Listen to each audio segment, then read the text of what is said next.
Des fleuves sur Mars, un Tinder pour vaches et un rôti qui vous veut du mal, nous sommes le mardi 26 février, bonjour à tous. Voici votre concentré d'actualité scientifique, sélectionné par MaxiScience. La différence entre l'homme des cavernes et nous, c'est le résultat de la science. Et ce n'est pas une opinion, c'est de la science. Notre monde n'est pas si moche. Surprise au fin fond de notre cosmos, des astronomes ont détecté une nouvelle super-Terre située à seulement 8 années-lumière du Soleil. D'après les scientifiques, elle pourrait bien posséder une atmosphère. Pour le confirmer, il faudra cependant attendre les années 2020 et les observations de nouveaux satellites spatiaux. Les images sont incroyables. Grâce à la très haute résolution de la sonde européenne Mars Express, les astronautes ont pu capturer des clichés inédits. On y voit des traces ressemblant à des vestiges de fleuves, exactement comme ceux que l'on peut observer sur Terre. Ces vallées fluviales pourraient avoir sillonné la planète rouge il y a 4 milliards d'années.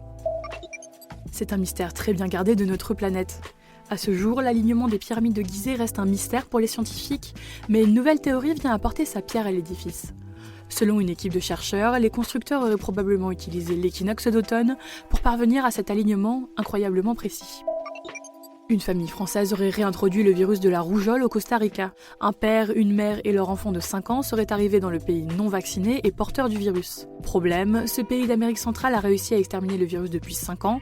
La famille est actuellement en isolement à l'hôpital de San José, la capitale du pays. Super, j'adore. Alors écoute-moi bien, je vais essayer d'être clair avec toi. Ouais, génial. Vous avez sûrement déjà entendu parler de Tinder, mais connaissez-vous Tudor ? Une société agricole britannique a créé cette application pour faciliter les rencontres entre bovins. Les fermiers britanniques l'utilisent pour maximiser les chances de trouver un ou une partenaire à leur animal et assurer ainsi son pédigré. Tout comme sur Tinder, l'utilisateur peut swiper à gauche ou à droite en fonction des profils qui apparaissent et ensuite matcher. Le Colorado devrait très prochainement passer une loi pour faire progresser les cours d'éducation sexuelle dans ses lycées et dans ses collèges. En effet, dans cet État américain, la seule contraception qui est enseignée aux adolescents est l'abstinence. Cette loi devrait obliger les professeurs, s'ils désirent parler d'éducation sexuelle, à mentionner la sexualité des personnes LGBTQ+, ainsi que d'autres formes de contraception comme la pilule et le stérilet. La NASA est bien généreuse. L'agence spatiale américaine vient de publier un livre des plus belles photos de la Terre prises par ses divers satellites. Le livre est téléchargeable gratuitement sur le site de la NASA. Une étude menée par l'Université du Colorado aux États-Unis s'est concentrée sur les risques inhérents au fait de cuisiner en espace clos. Les scientifiques ont conclu que les aliments rôtis, notamment avec une gazinière, avaient dégagé dans la maison un taux de particules fines supérieur à celui constaté à Delhi, l'une des villes les plus polluées au monde. C'est tout pour aujourd'hui. Vous êtes en moyenne 1500 à nous écouter chaque jour, merci pour votre fidélité.